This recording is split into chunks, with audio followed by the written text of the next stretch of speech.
Good afternoon. Welcome back. We're going to go ahead and get started with this afternoon's session.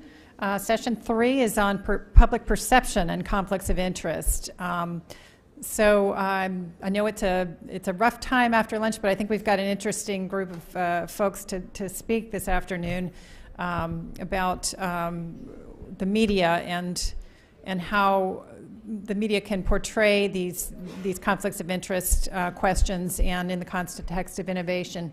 So my name is Jill Hartzler Warner, and I'm Associate Commissioner for Special Medical Programs at the Food and Drug Administration.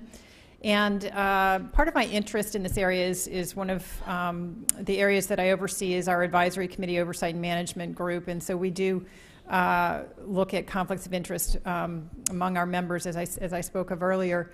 And of course, we are also the recipient of those media articles that sometimes feel like the gotcha game.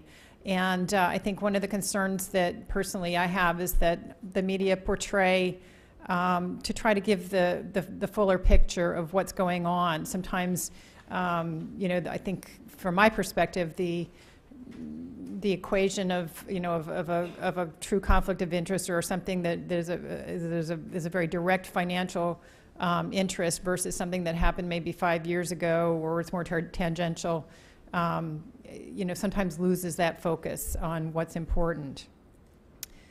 So I think one of the very important goal of the media is to inform the public, and the public interest is really central. So we asked our panel, what is the public interest in conflicts of interest, and what are the most important elements they need to know and understand? We also asked, are current reporting practices balanced in their portrayal of conflicts of interest? Is there a need for greater balance in reporting? And I think, it's important to ask the question, what does balance mean? Does that mean providing the context for conflicts of interest?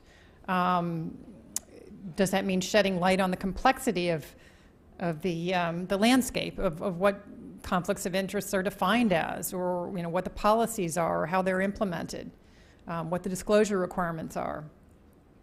And I think also maybe distinguishing between desirable collaborations and relationships where the potential for personal gain, or distinguishing between those valuable collaborations and on the other hand, those relationships where the potential for personal gain may outweigh the benefits to patients.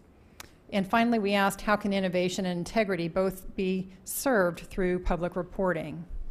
So our first panelist is Mary Greeley, and she's president of the Healthcare Leadership Council, which is a coalition of chief executives of the nation's leading healthcare companies and organizations. So let's welcome Mary.